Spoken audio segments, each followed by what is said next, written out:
What's the procedure for undercover cops who run into old friends' family that don't know they are undercover? Not quite sure if this counts as undercover. But here goes. A friend of mine was doing some rolling surveillance, following a gang member through a dodgy area at 4 in the morning. Because the area was a problem area with lots of crime, the local police were keeping an eye on it. Anyway, my friend gets pulled over for no particular reason, driving while black, and doesn't want to flash his badge in case the suspect notices. The police officer who pulls him over asks him for his license, then asks whether the car is his. He looks the other cop straight in the eyes and goes no. Also, there are no registration papers in the car.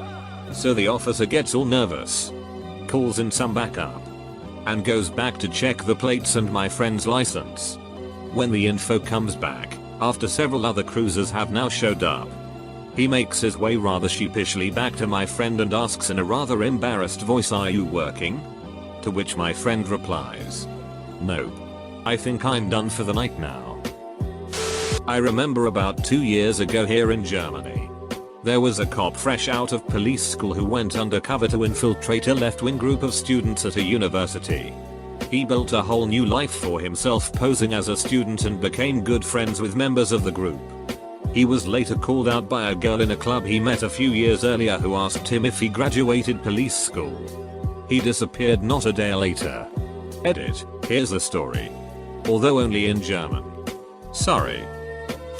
My cousin, who is an undercover state trooper, told me a great story once about something that happened in his hometown at one of his daughter's softball games. Now he's a pretty popular guy in his hometown and almost everyone knows him from when he was working as a canine patrolman. Because his dog was ducking insane. His dog had titanium teeth. Because she tried to chew through a fence to get a guy that had climbed over it that she was after, and pulled all of her real teeth out. Anyhow, he's sitting at the softball game talking to one of the other dads, when the dad looks at him and whispers, "Hey man, you want to buy some pills?"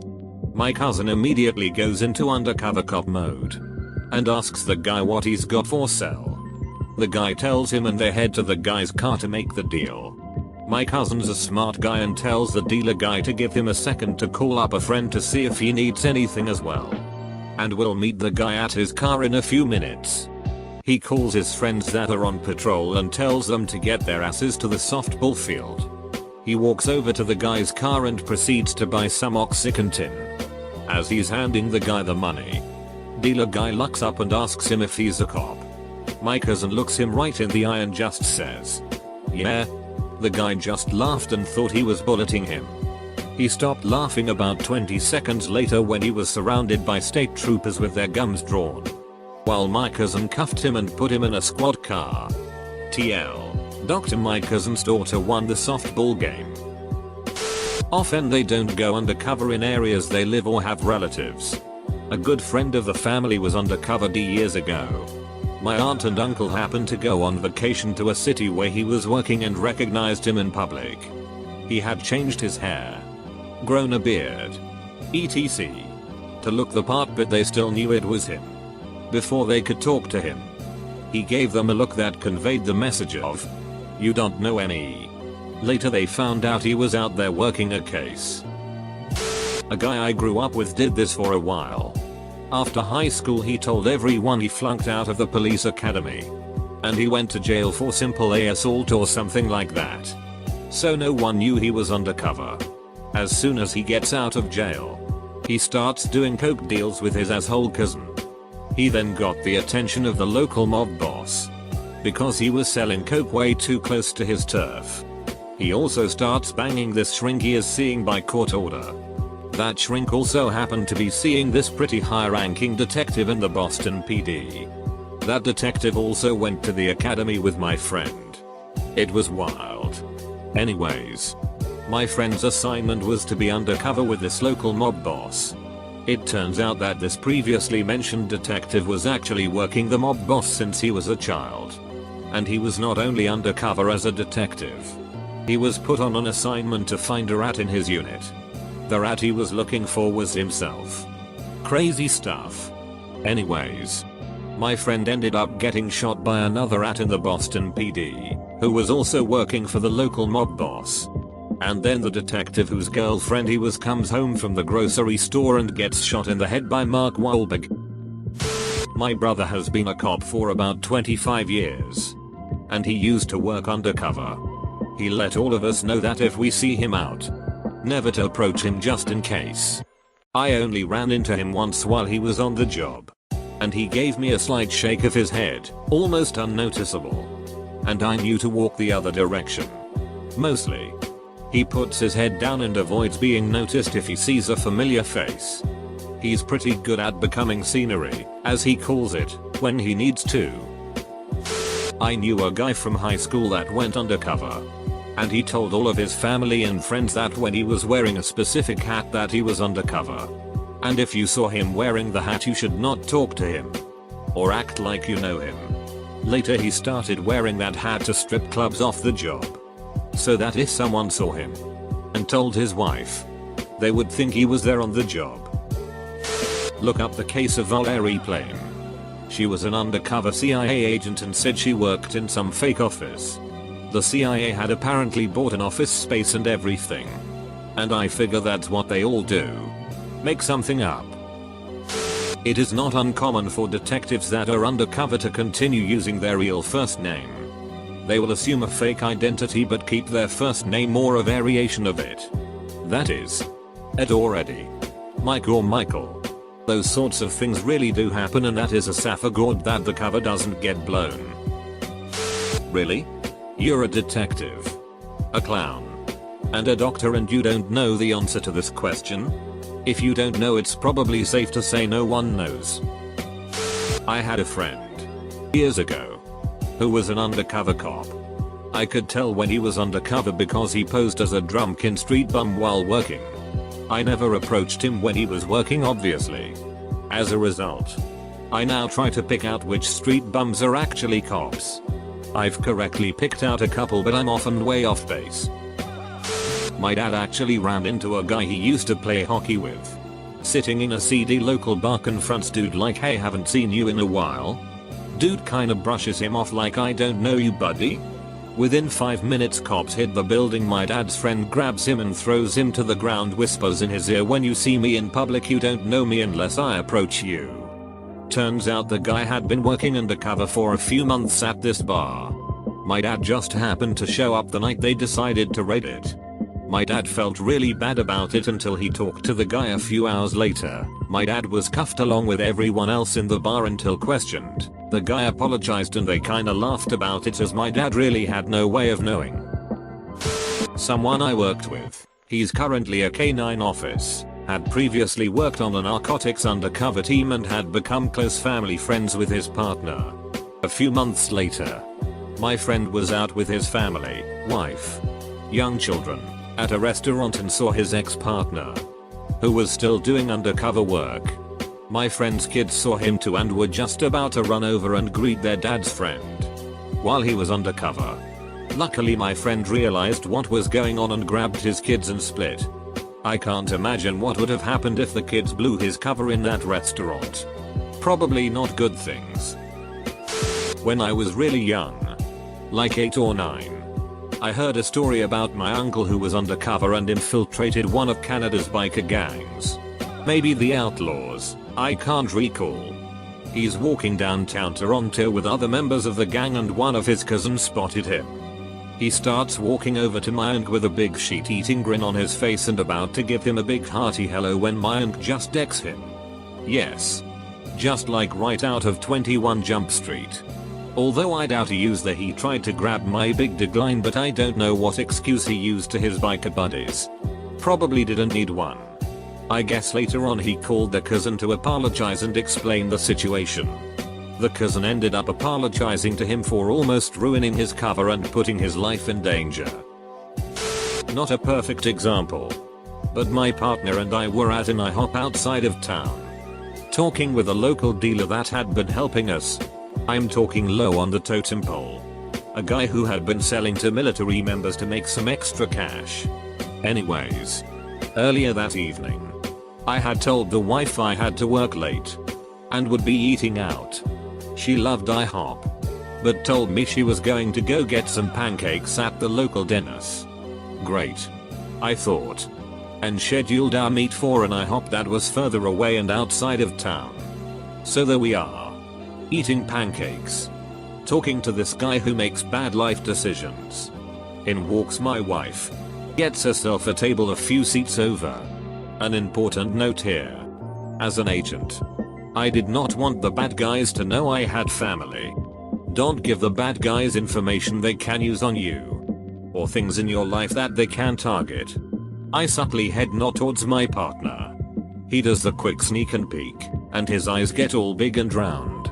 This wasn't a huge issue, but it was unwanted complexity, and could become a bad situation. It takes a situation that we had decent control over, and just craps all over it in a few brief moments. I digress. I make eye contact with the wife, and give her the "I'm going to kill you in your sleep" look that all married couples know, and then promptly ignore her.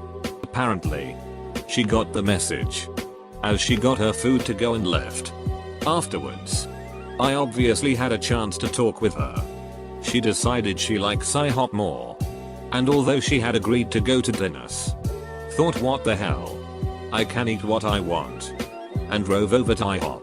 Upon seeing my partner and I, realized she had made a huge mistake, and got the hell out. Point of the story. Undercover cops probably explain to their family friends, if you run into me, you don't know me. I'll introduce myself if I know you. If I don't introduce myself, ignore me. Another quick detail. When we need an undercover, we would request an agent from another area. I could request a 20-30 Hispanic, fluent in Spanish, for 2 weeks. We then set up everything we need. Stories, identification, rooms if needed, and fly the guy in. Makes it highly unlikely the undercover will run into somebody he knows. But sometimes, you go to talk to your guys at an IHOP, and family comes strolling in. In Los Angeles, you just kind of let your hair grow out a bit, tear up your clothes a bit, and voila, your friend's family magically ignore you and act like they don't know you. Singular teardrop. Sort of the opposite of this. I have a family member that works undercover for a federal agency. We were at my sister's wedding, about 500 miles away from where my family member operates. Having drinks a few days before the wedding. In walks a man and the family members, not my sister, eyes get huge. She looked at me and simply said, "Leave." She stood up and walked towards the back and I left. We never talked about it again. Edited for clarity. An undercover visited my school a couple times to give presentations. He has infiltrated a bunch of 1% air biker gangs and the Ku Klux Klan and had a lot of cool stories to share. Basically he told us, the students, and all his friends and family to not say a word to him if they saw him on the street. He had 2 lives and he kept them completely separate. Edit, clarity. We did trades with other departments where we work on the total other side of the state, so that didn't happen. We only did quick buys and reverse stings, so nothing like real epic undercover work. They never let me be the bad guy. They said I looked too much like a cop. My former housemate told me before of how his teacher one day was walking along a street when he noticed a homeless man sitting on the ground against a wall.